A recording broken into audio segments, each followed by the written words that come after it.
Hello, my name is Rhea Harris. I am a student in the Criminal Justice Master's Program at SDSU.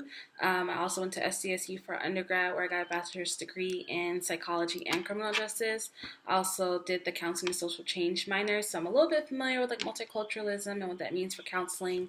But I was specifically interested in taking this course because of the emphasis on trauma. I am interested in working with youth involved in the juvenile justice system and youth who are also concurrently involved in the child welfare system, so foster youth, youth who have been maltreated. A lot of these youth do have experiences of trauma, yet both systems, their approach or their interactions with children aren't always trauma informed.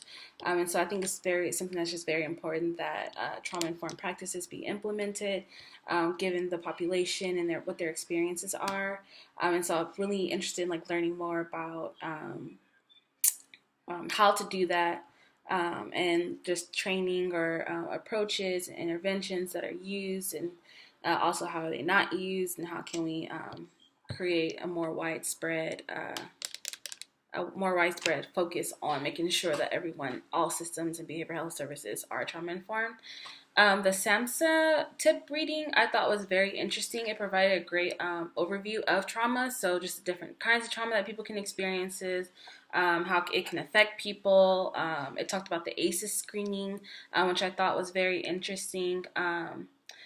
I know, for instance, in the child welfare system, not all youth are screened for ACEs, which I think would be very important because these are youth who have been maltreated given their involvement or their entrance into the child welfare system, yet a lot of kids aren't screened for trauma. Um, I really liked how it broke down the 3 steps of the trauma-informed approach, so realizing, recognizing, and responding. I thought that was really interesting that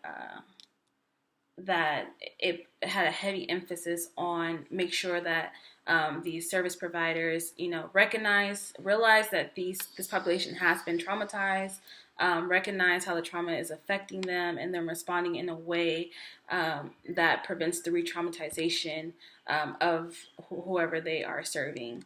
And so also important too is such as understanding the social ecology, so knowing that a person can be traumatized at many levels. They can be traumatized in the home and also be faced with societal trauma that they're experiencing at a macro level. So trauma is very, how I say, it's very versatile in how it can affect people. And so I think it's very important that service providers and that people who are helpers are responding in a way that acknowledges that. I also really enjoyed the book James and Gillen reading. I like how it provided an actual model and interventions that you could follow and how to respond to people who are in crisis. So it didn't really feel like an overview about, oh, this is what trauma is, or this is what crisis is. It kind of felt like, okay, here's what crisis is, and then here's how you respond to it.